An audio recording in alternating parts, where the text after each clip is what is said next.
Umesh Pal murder case में प्रयागराज की CGM अदालत में अतीक अहमद और उसके भाई अशरफ को कोर्ट में पेश किया गया। यूपी पुलिस ने अतीक की 14 दिन की रिमांड मांगी है, लेकिन इस बीच अतीक को लेकर वकीलों का जमकर हंगामा शुरू हो गया है। वकीलों ने कई मीडिया कर्मियों के साथ भी मारपिटाई की है और प्रयागराज कोर्ट में अतीक की रिमांड पर सुनवाई हुई है। लेकिन जो बड़ी बातें निकल कर आ रही हैं वो ये कि वकीलों की नाराजगी जो है, वकीलों का जो गुस्सा है वो प्रयागराज कोर्ट में देखने को मिला है। अतीक की रिमांड सुनवाई पर यह गुस्सा जो था ये देखने को मिला और खबर यह भी आ रही है कि इस मामले को लेकर कुछ लड़ाई झगड़े जो है वो भी देखने को मिले। तो पुलिस की दलील अशरफ अतीक की रिमांड जो है वो जरूरी है। 14 दिनों की रिमांड जो है वो मांगी गई है यूपी पुलिस की तरफ से पूछताछ को लेकर और इन सब के बीच अतीक को लेकर वकीलों का जमकर हंगामा हुआ है। वकीलों ने मीडिया कर्मियों के साथ भी मारपिटाई की है, ये खबर सामने आई है। अरविंद ओझा मेरे सहयोगी ज्यादा जानकारी के लिए जुड़ रहे हैं। अरविंद, क्या हुआ जब अतीक को कोर्ट में पेश किया गया? कहा जा रहा है कि मीडिया कर्मियों के साथ भी मारपिटाई हुई, वजह क्या रही?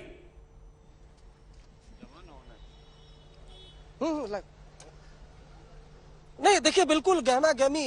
जब अतीक और अशरफ को पेश किया गया तो वकील उस तरफ बढ़ना चाहते थे जिस तरफ जो अतीक और अशरफ मौजूद थे, जिस कोर्ट रूम परिसर की तरफ। पुलिस ने वहां पर सभी को जाने से मना कर दिया। उसके बाद वकील काफी गुस्सा हुए। ये भी जानकारी मिली कि कुछ मीडिया कर्मियों के साथ भी वहां पर हाथापाई हुई, मारपीट हुई।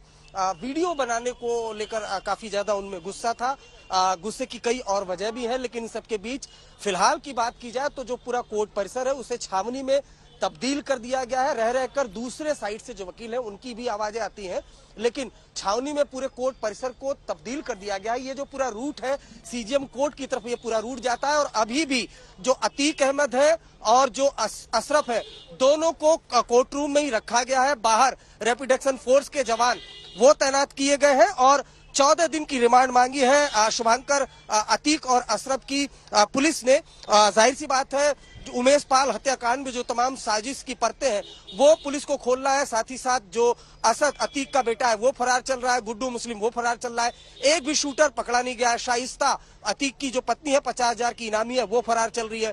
तो अतीक और अशरफ के जरिए जो तमाम साजिशें हैं उस साजिश की परतें खोलनी है यूपी पुलिस को, इसलिए 14 दिन की रिमांड मांगी गई है।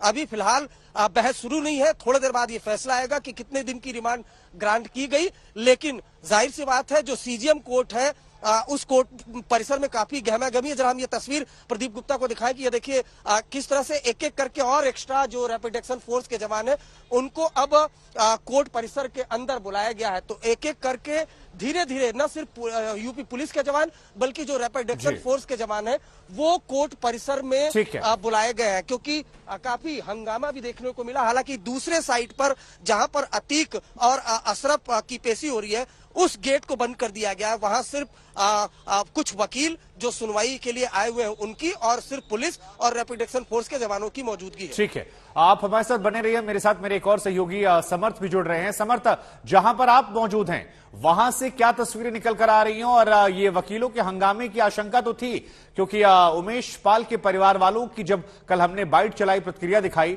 तो वो कह रहे थे कि वकीलों में बहुत गुस्सा है और ऐसा हो सकता है कि वो हाथापाई करने उतर आए या नाराजगी जो है वो जाहिर कर दे, और वही देखने को भी मिला।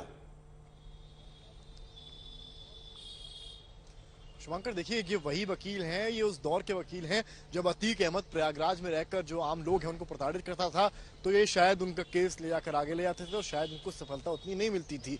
तो वो वकीलों का गुस्सा हो या प्रयागराज के लोगों का गुस्सा हो, वकीलों का गुस्सा जो है वो साफ देखने को मिल रहा था। पहली बार नहीं है, एमपी एमएलए कोर्ट में जब अतीक अहमद की एंट्री हुई थी और अशरफ के साथ, उस वक्त भी इस तरह की चीजें हुई थी जहां पर वकीलों द्वारा अपशब्द कहे गए थे, मारपीट की भी कोशिश हुई थी। और इस बार भी ठीक वैसी ही तस्वीरें निकल कर आ रही हैं। मेरी मौजूदगी इस वक्त सीजीएम कोर्ट के बाहर है और अगर आप थोड़ा सा आप मेरे इधर साइड देखेंगे तो आपको वो वज्रवाहन नजर आएगा। हम थोड़ा टॉप व्यू आपको दिखा रहे हैं क्योंकि ये वज्रवाहन है, जब मूवमेंट होगा तो यहीं से मूवमेंट होगा और इसी वज्रवाहन में और अशरफ को बैठा के ले जाएगी प्रदेश की पुलिस। यानी कि जैसे ही पुलिस रिमांड मिलती है, क्योंकि यूपी पुलिस ने तो कोर्ट से पुलिस रिमांड मांगी है 14 दिन की, अब कुछ देर में कुछ क्षणों में पुलिस रिमांड को कोर्ट देती है या नहीं इसका निर्णय हो जाएगा। उसके ठीक बाद इसी वज्रवाहन में बैठाकर वापस अतीक अहमद और अशरफ को ले जाया जाएगा। गौरतलब है कि पुलिस लाइन यहां से ले जाएंगे, अगर पुलिस रिमांड मिलती है या नैनी जेल यहां से शिफ्ट किया जाएगा, पर मूवमेंट जो होगा वो यहीं से होगा, इसी वज्रवाहन से होगा।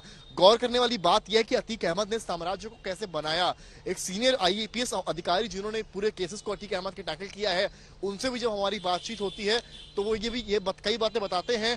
कहते हैं कि अतीक अहमद ने लगातार एक लॉन्च पैड की तरह काम किया, खुद को लॉन्च करने के लिए और अपने साथियों को लॉन्च करने के लिए। चांद बाबा का 90s में मर्डर करके अतीक अहमद ने क्राइम की दुनिया में खुद को लॉन्च किया।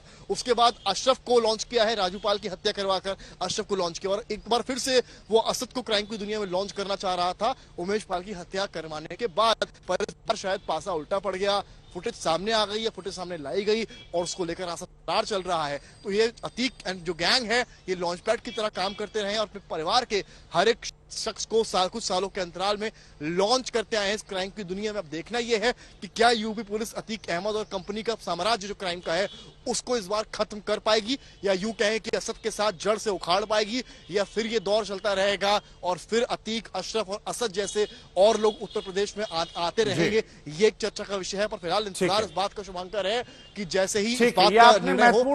महत्वपूर्ण बात आपने कही। अब मेरे साथ अरविंद जो है वो लगातार बने हुए हैं। अरविंद, 1989 में इसके क्राइम की दुनिया में शुरुआत होती है, उसके बाद निर्दलीय विधायक, 5 बार चुनाव, समाजवादी पार्टी, अपना दल, उसके बाद फिर समाजवादी पार्टी। लंबा इतिहास रहा है, लेकिन यह भी सच है कि राजनीतिक संरक्षण मिला है 80 के दशक से लेकर अब तक। तो जब पुलिस प्रशासन ये जांच कर रही है तो क्या इन 100 मामलों में यह भी देखा जाएगा कि कौन कौन लोग हैं जिन्होंने अतीक को बढ़ाया, अतीक के जरिए अपना फायदा पहुंचाया? क्योंकि अगर ऐसा होगा तो बहुत सारे नाम हैं जो निकलकर सामने आएंगे। उमेश पाल मर्डर केस के अलावा भी बहुत घटनाएं हैं जिसको लेकर अतीक का खौफ जो है वो देखने को मिलता था, हालांकि अब वो भीगी बिल्ली बना नजर आ रहा है।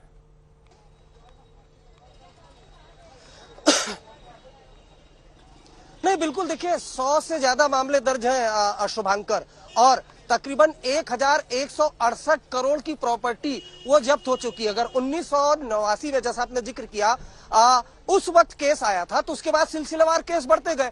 तो अगर 10 से ज्यादा केस होते हैं तो गैंगस्टर की कार्रवाई होती है, जिला बदर यानी तड़ीपार कर दिया जाता है। लेकिन यहाँ तो अतीक को इनाम मिला अपराधी होने का और उसे बकायदा टिकट मिला, वो विधायक बना, वो सांसद बना, और जब विधायक सांसद बन गया तो सत्ता में पकड़ हुई तो अपनी गुंडई और सियासत के दम पर उसने न सिर्फ प्रयागराज बल्कि प्रयागराज के आसपास के इलाकों में जमीनें कब्जा की, कई हत्याकांड को अंजाम दिया। देवरिया जेल में जब वो बंद था तो लखनऊ से एक बिजनेसमैन को उसके गुर्गों ने उठाया और देवरिया जेल ले गए, वहां पर उसके साथ मारपीट की।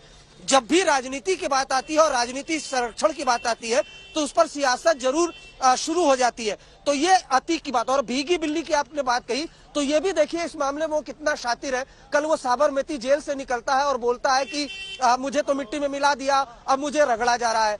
तो कहीं ना कहीं ये काउंटर किया था जो योगी आदित्यनाथ है, उन्होंने कहा था विधानसभा में कि माफियाओं को मिट्टी में मिला देंगे। तो वो इस बयान को कहीं ना कहीं जस्टिफाई करके विक्टिम कार्ड खेलने की कोशिश कर रहा था। लेकिन जैसे ही वो अदालत परिसर में पहुंचा, आज तक की टीम में खुद मौजूद था और मैंने उससे ये पूछा कि उमेश पाल हत्याकांड को तुमने कैसे अंजाम दिया। वो बकायदा इस तरह से हाथ हिलाता है जैसे नेता हिलाते हैं। तो 24 घंटे के अंदर जो एटीट्यूड है, जो जेस्चर पोस्चर है, वो पूरी तरह से अतीक का बदल गया। पूरी तरह से कॉन्फिडेंस वो नजर आया अपने गढ़ में पहुंचकर, प्रयागराज में पहुंचकर। हालांकि कल रात उसकी तबीयत भी बहुत ज्यादा खराब हुई थी। जिस तरह से ट्रेवल करता है वो, और डर तो जरूर है लेकिन कई बार वो डर दिखाता है, कई बार वो आत्मविश्वास दिखाता है।